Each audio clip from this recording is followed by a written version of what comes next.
Ladies and gentlemen, listen, thank you very much for joining. Good morning, good afternoon, wherever your location may be. Thank you for joining Hornet Security and us on the Duel of Hackers platform. So register now, probably a little bit behind there, so you have registered to get on board. I'll introduce myself, it's Colin Wright, and Timo will cover off the demo. So we expect to be about 30 minutes, 30 to 40 minutes. And really we want to set the tone now on ransomware and what the potential threats are, and then go into demo to see how we can counter that. So Hornet Security is a multiple complex environment of security, backup, compliance, and security awareness training. It's a mix of products and companies that have come together into one portfolio that gives you one single control panel to do all of this functionality to protect you from the environment. Now, ransomware, to me, is our biggest risk. We've come out of a human pandemic. In reality, we've moved into a technology pandemic. So ransomware and phishing, we are under constant attack. You are under constant attack. Customers are under constant attack. This on the left is what Hollywood would have us think of what a hacker looks like. The threat actor, those individuals who are sitting with a can of Coke trying to get into war games type functionality. In reality, this is the right-hand side picture. This is what a threat actor looks like. This is a genuine in Belarus who above their desks, they would have flags. They would have flags of the countries that they would target. They have HR departments. They have regular appraisals. They have everything you'd expect of a sophisticated software company, but they're doing it for ill-gotten gains. So it's no longer a question of, will I get hit by ransomware or phishing? It's when will I get hit? I'm too small to get hit, so it's not an issue. So we see every organization, large or small, becomes a target for ransomware and phishing and those aspects of coming into the business. So some of the trends that we saw last year, many companies and countries were just coming out of lockdown. Lockdown drove home usage, which drove more attacks, which drove the individual. We all had to go onto every single machine that we could find, install a VPN to see how we could get back online and to function. The growth of 365, work from home and Teams, this massively exemplified through the pandemic and continues to grow now. 75 million users at least use Teams every day. Ransomware attacks obviously increased. CEO fraud, new adversaries, 45% increase in intrusion campaigns. Now, any of us on this call can go onto the dark web, pay $500 and acquire a phishing as a service. And the tech support on this is great. You know, I'm not encouraging you guys to try it, but the tech support that they give when you sign up to that service is superb. So for $500, you end up with 100,000 emails. And you know what? Somebody is going to click on that. Somebody is tired one night. That looks real. They're going to click on this email. Business email compromise is growing and growing and growing, as is social engineering. And the new one that we've seen recently, LinkedIn, new starters. How many of you see individuals go, hey, I've just started a new job. This is it. Look where I am. So the threat actors are becoming sophisticated. They're looking at these individuals now and go, he's just or she's just started a new job. Let me create an email that comes from HR 2 weeks after they've joined. So you're sitting there, you're new to a company, you're finding your way in that company, you get an email from HR. Hey, Jean, we haven't got your correct bank details. To ensure you get paid at the end of the month, could you just send it through to us? Yep, of course, send it through. And suddenly that new employee loses his first or her first month's wages. So we all need to be more and more vigilant. So why do we need to do this? Does our brain struggle? No, our brain doesn't struggle. Our brain adapts, so it makes it an easier target for the threat actors. Now we look at this one. Let me read it out. According to research at Cambridge University, it doesn't matter in what order the letters in a word are. The only important thing is that the first and last letter be at the right place. So most of you will be able to read this. And if you can read this, you are susceptible to being a target for threat actors because your brain is understanding the first and the last letter to make it culpable in terms of that. So when you have a URL come in, are you naturally looking at every single letter, or you're looking at the first and last because that's the way our brain works? So we are all at risk because the human brain is smart. Now, everyone can click this. So if you look at the left, maybanktoyou.com, is that the same as maybanktoyou.com? Our brain will see it, and most users will see that's exactly the same. So if you get an email from citibank.com, that second one down, are you going to assume that's real, or are you going to assume that that's a phishing attack? So if we look at the A is different. A is a standard Microsoft dictionary.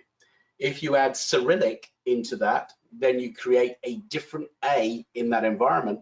So one of the most common targets that threat actors will use is an email address that has the letter A in that email, because the brain will see that Cyrillic A as being a standard Microsoft dictionary. So again, we're under constant threat from any target in there. How many of you have Alexa? How many of you have Google Assist? How many of you have these situations? So there is a new one that has come to market from some of the threat actors, where companies are becoming more and more secure. So what they're looking to do is to target high net worth individuals. Now, I did a project 20 years ago with the UK government, and we were able to, if someone said on a network bomb or anything like that, that automatically flagged to us 20 years ago. So now look where we are with Alexa. Look at the voice assistants that we have out there. If you're saying holiday, they have AI created algorithms that will pick up holiday, pick up bank account, pick up key aspects, so they don't have to sit and listen to 16 hours of talking about the weather or any of those situations. So be wary of your voice assistants inside your business, inside your home. If you don't want them to know when you're going on holiday, turn it off. So, you know, we are under threat constantly attacked. Now, some phishing examples. You've all seen these, I'm sure. There's mine. There's my personal email that come through. Hey, my email is almost full. It's always almost full. Now, I may have been working to 12 o'clock at night. I may have woken up at 6 o'clock. I may be a little bit tired. Should I click that to upgrade now? Do you know, it looks real, but any one of us could click on an email. How many get an email through, say, from FedEx? Comes through from FedEx to say, and I'm just so happen to be waiting for a parcel from FedEx. So any single person can and will click on a URL. It's important to protect the individual and the business from those users clicking on it by having technology like Hornet that we can protect the user and your business. And if you ever speak to an individual who has clicked on a URL that has introduced ransomware into the business, the human trauma that that individual goes through is like PTSD. So they are traumatized. No one speaks to them. They're stigmatized. They assume that they have taken the business down. Can they get the business back? Can it recover? Can they get the data back? How much is it going to cost? $3,000, $4,000, $10,000, pounds, euros, US dollar, Australian dollars. So the trauma that the individual goes through is nothing that we can ignore. Your latest bill is ready. Yep, I know I have my bill. Could I click on that? That looks absolutely genuine. I have a colleague, a friend that says, I will never get caught by email security coming through. Wow, Ian, how's that? Said I never click on anything in an email. I never read emails. I'll advise now not to send him any emails.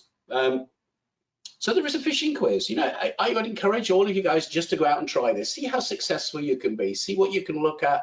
This is just a simple one. It's a little bit, as a British saying, as tongue in cheek. So you can see how successful you would be. There is more sophisticated, and we have a full raft of security awareness training that would cover that. I presented in Dublin last year at a large event covering the government, covering lots of organizations. And we talked about cybersecurity. We talked about the threats that came from foreign threat actors. And a hospital came to me afterwards and said, we have 900 employees. He said, I thought we'd got it absolutely nailed. He said, we have security awareness training, emails that go out. We sent one out just after Russia invaded Ukraine, and it's from UNICEF. He said, not a single person clicked on it requesting funds, volunteer money, volunteer aspects for Ukraine. He said, I thought we'd finally educated those individuals. He said, however, 3 weeks later was Easter. HR, or supposedly HR, sent out an email about the Easter egg hunt that would start in the car park. 96% of people clicked on that email. They said one person clicked 3 times, even though it says this is a scam, please contact IT. So he clicked on it 3 times. So it's all about the messaging. Just don't be complacent to think if I've got it right and people don't click for this individual, for this email has gone out, then that's solved. It's not. So we can train people constantly to be vigilant, to be aware, but we also need to protect them with having that technology in the back end to pick up where they might have missed off, where they've clicked that URL. Now, if they click on a URL for us, it will go, it will stag, it will put it in quarantine, and it will check that URL and rewrite that to say, hey, we're good here, we're golden. School, that looks genuine. Now, when I did this first, I got 4 out of 8. Now I look nowadays and I would get 8 out of 8. But this is all, none of us can be complacent.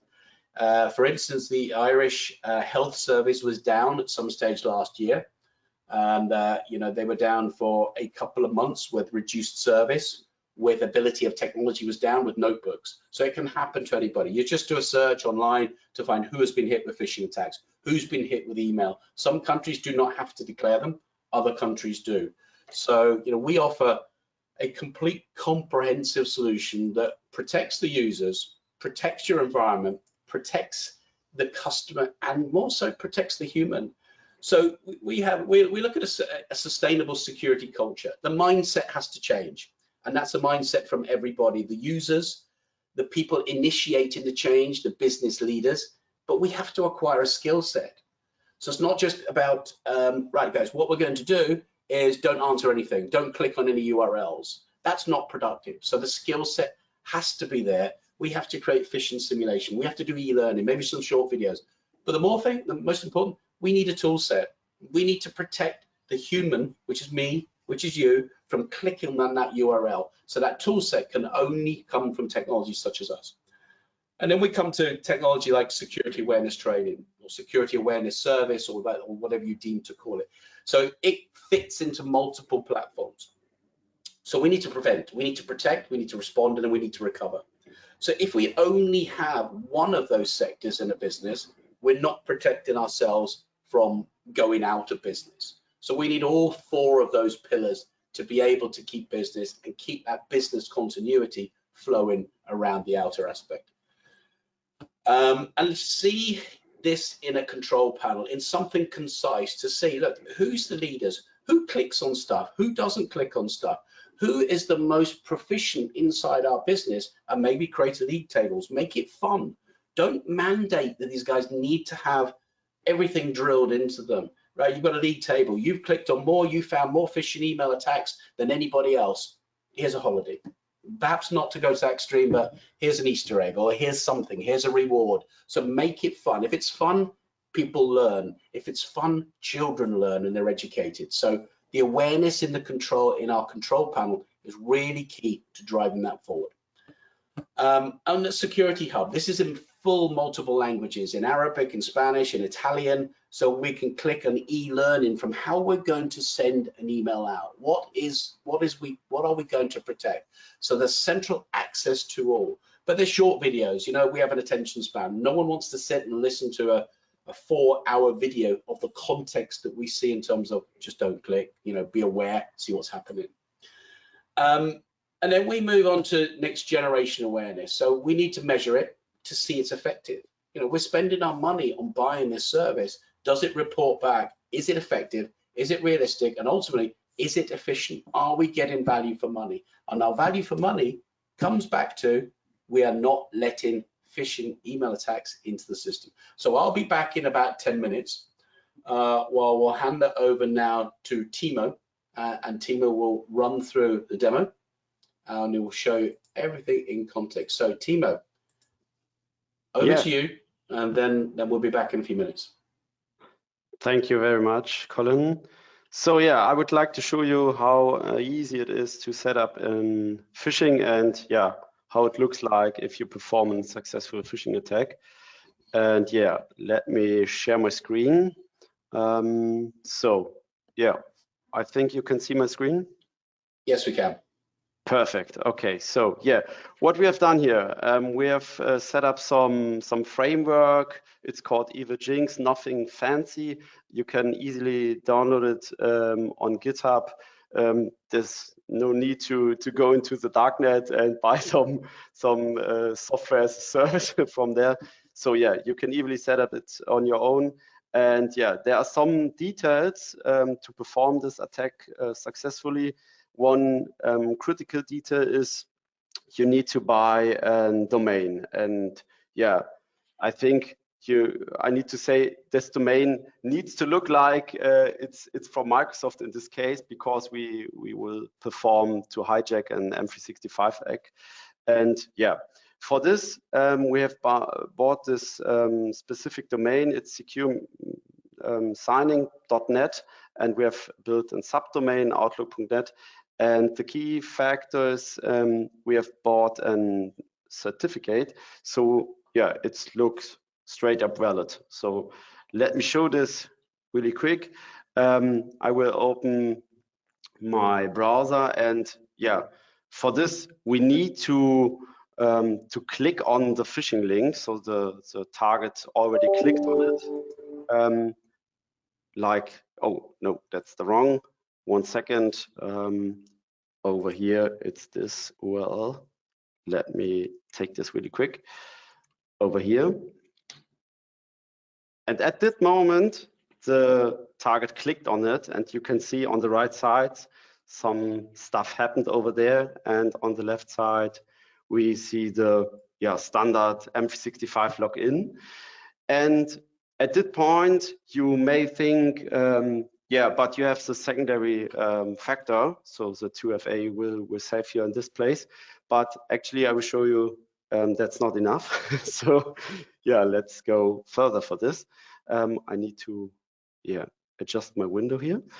And for this, we have built a demo tenant.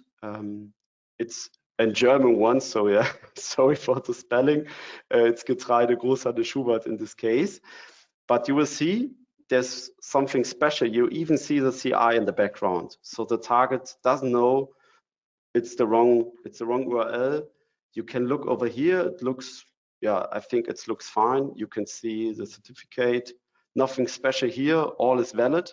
And if you go further and you pass your passphrase over here, you see some stuff happened on the right side. And even the secondary FA, sorry for the German here. Actually, we have changed the tenant to English, but yeah, it's geolocated in Germany, so yeah. And I need to check this on my authenticator on my mobile. I will show you this in a sec. So over here, I have the request on my mobile, you can see. And even with the secondary FA, we can go further over here. I will accept it. One question more. So, and what happened here is we are redirecting to the original M365 login. And I think a normal user will think, okay, something go wrong, I will do it again. But yeah, at this moment, we already keep the session open.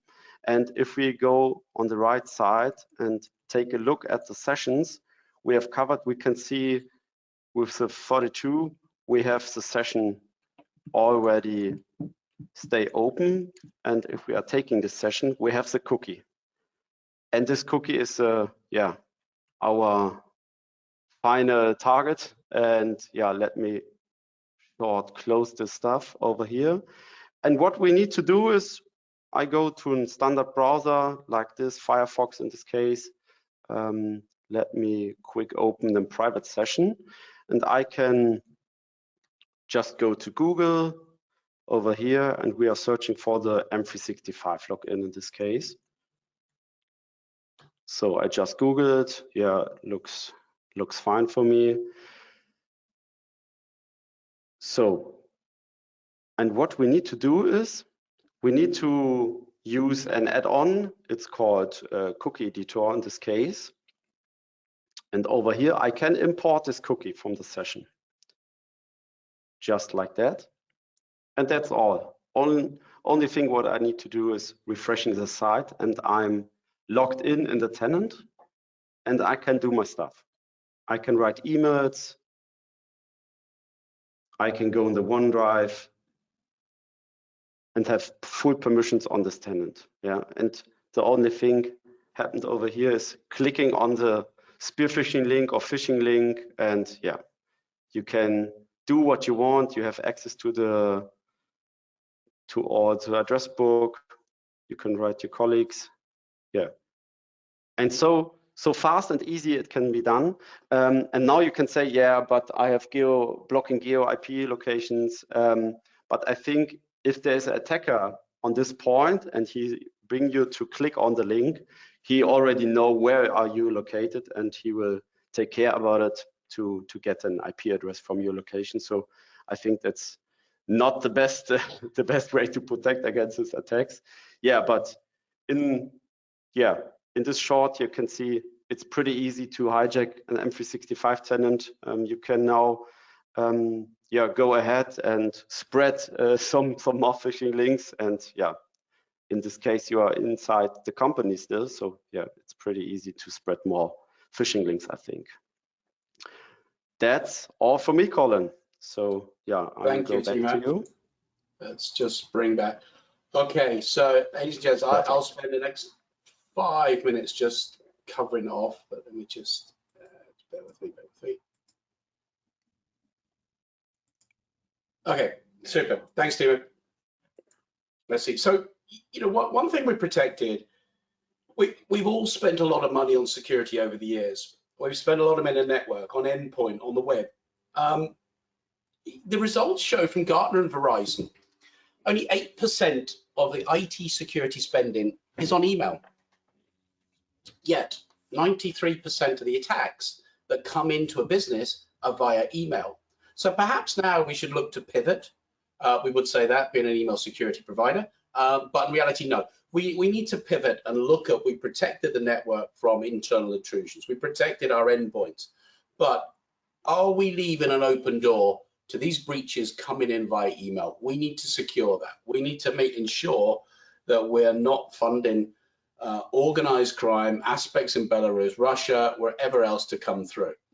Our security lab is a team of developers and IT specialists, you know, and you can see the figures. I'm not going to read the figures out here in terms of, you know, we see 361 sophisticated phishing attacks per minute. How are you ever going to keep up with that unless you've got some technology in place that's able to counter that? So many of you go, okay, but who's Hornet? Never heard of Hornet. Hornet's an acquisition-driven organization. We brought Altaro, which was backup for virtual machines, and 365. We've integrated that product into a single control panel. We have 12 offices. We have 11 data centers globally. We're a partner-driven organization, so we have 8,000 sales partners. And we have over 50,000 end user customers. These are customers who, from 1 or 2 single mailboxes up until some of the largest companies in the world. So, you know, we can scale to support your business, support your customers, and absolutely secure them in that environment. Here is our portfolio. You know, all this is open for you guys to have a look at, to test, to check. So our product suite comes in bundles: Total Protection Enterprise, and backup within there. And we can back up on its own. And you can buy these singly, or you can buy those in bundles to test. And our 365 protection is arguably the most sophisticated in-house solution of any organization globally, from spam and malware to encryption to backup and recovery of endpoints. Endpoints is free of charge in our 365 product. So that ability to protect your endpoint environment, to secure those, protect the data, back that data up, recover that data, is all within one single console, one single product. So, you know, we wanted to spend some time, not too much time, but we wanted to take half an hour of your time just to run through what we have on a very quick aspect in terms of where we focus. So hopefully some of this has resonated. Hopefully some of it is producing conjecture. We think, actually, we didn't quite think of that. You know, the human trauma, that individual, speaking to an individual who's clicked on a link that's taken a business down is absolutely traumatizing. And you see these guys, the depression that sets in, the anxiety that they have. So we all owe it to protect the employees and those people inside the business. So with that, if there's any questions, then please just send them through in chat, or let's just see if there's anything. No. So nothing in chat. I hope, and Timo hopes that it's been worthwhile for you. If it has, then please reach out to us and look at some of the technology, compare our technology with the competitors. We think it's difficult to find something as comprehensive as what we have in terms of in our product suite, and to make things simple and easy to use. So thank you all for your time in the morning, in the afternoon, in the evening, wherever you're located. Hopefully it's been incredibly valid. We appreciate all of your time and taken to sit here and listen to me for half an hour, and to Timo for 10 minutes. So thank you all for your time. Hopefully there's some value. Thank you.